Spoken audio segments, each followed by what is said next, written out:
Good morning students, hope you all are well. So today we are going to discuss some of the cells that require for this acquired immunity. So there are two major group of cells that involved in this acquired immunity. So these are APC or the antigen presenting cells, and the next are the lymphocytes, that means the B lymphocyte and the T lymphocyte. Okay, so let's start with this APC or the antigen presenting cell. So they are very specialized cells. They are non-phagocytic leukocytes. Non-phagocytic means they don't have the phagocyte characteristics, but they are leukocytes obviously. And so where they are formed? They formed in our bone marrow. And after maturation they migrate from the bone marrow and they migrate to the lymphoid organ. What are the lymphoid organs? Like the spleen, thymus, lymph nodes, lymph vessels, and sometimes the layer of the stratified epithelium of our skin. So they are also sometimes they present. Okay, so whenever there is any infection, these APC cells go there, they ingest at the part and they break down the foreign antigens. Okay, they break down the foreign antigen, and after that means after the breakdown of the foreign antigen, the peptides means the antigens are protein in nature, so they display their peptide fragments, means the breakdown fragments which are peptide in nature, on their cell surface. Okay, that means whenever there is infection, any kind of infection, APC cells accumulate there and they break down the foreign matter or the foreign antigen there, and after the breakdown of this foreign matter, some peptide particles or the peptide fragments which are the part of the foreign antigen, okay, these peptide fragments they show, means the APC cell show on their cell surface. Why? So that another there is the activation of the MHC cell, means the major histocompatibility complex.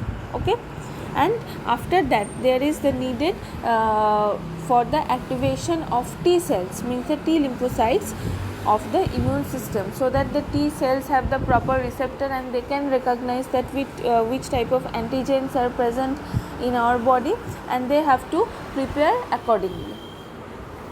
So this is the APC cells. Next is the lymphocyte cells of our immune system. So you know we have two types of lymphocyte cell, that is B lymphocytes and T lymphocytes. Okay, so first start with the B lymphocyte or our B cells. So these B cells are very short lived. Okay, they survive at least for few days or few weeks, 4 to 7 days, or sometimes 4 to 15 or 16 days, like this. So they are responsible for the antibody mediated immunity. This one already you have read, that B cells are responsible for antibody mediated immunity and T cell for the cell mediated immunity. Okay, so the B cells are responsible for antibody mediated immunity. Why? Because only B cells they produce antibody. Okay, so why this name come, that B lymphocyte? So this B cells or the B lymphocyte first studied in the bursa of Fabriceus in birds. Okay, so this is a lymphatic organ that is present near the cloaca or the anus of the bird. But in us, or in case of mammals, the same almost the same structure of this bursa of Fabrici is the liver in case of fetus, and the bone marrow in case of adults.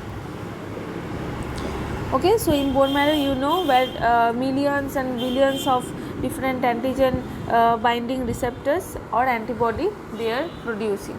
So as you can just see in the diagram, the first one, that is the bone marrow, where the bone marrow cells or the stem cells are present, and after that there is the two division So there is the processing of bone marrow, and after that it develops into B lymphocyte. Okay, so B lymphocytes, whenever exposed, whenever they have any exposure to the antigen, they transfer it into plasma cells. Okay, so in B cells, actually in B cells there are two types of B cell. One is plasma cell and one is memory B cell. So plasma cells actually are responsible for the production of millions of immunoglobulin or the antibodies. Okay. Okay. So next is the T lymphocyte or the T cells. So they are not short-lived; they are long-lived. They have long lifespan, and they are surviving for months or years in our body, and they are responsible for which type of immunity? Cellular immunity or the cell-mediated immunity. Okay. They don't show this kind of surface immunoglobulin, but they have the T cell receptors. Okay, they have a special receptors, that is the T cell receptor, to bind with specific antigens, because antigen have some specific kind of protein on their outer surface. Okay, or they have some specific receptors on their outer surface. So whenever the antigens are present in our body, the T cell receptors and these antigen receptors, they secrete some of the signals, so they give some of the they secrete some of the chemicals which generate a signal, so that this T cell receptor can recognize that okay, this is a particular antigen and I have to destroy this particular antigen. Okay, so why this T cell name of the T cell came? So the T cells are derived from the thymus gland, and they are matured inside the thymus, and during maturation the T cell acquire the ability to respond to specific type of antigens. Okay, so as you can see in the diagram, the bone marrow cells, from the bone marrow cells there is the processing in the thymus for the development of T cells or the T lymphocyte. Then it transforms into T lymphocytes, and whenever there is this T lymphocyte exposed to any kind of antigens, and after that they form the lymphoblast, and they are responsible for the cell mediated immune system.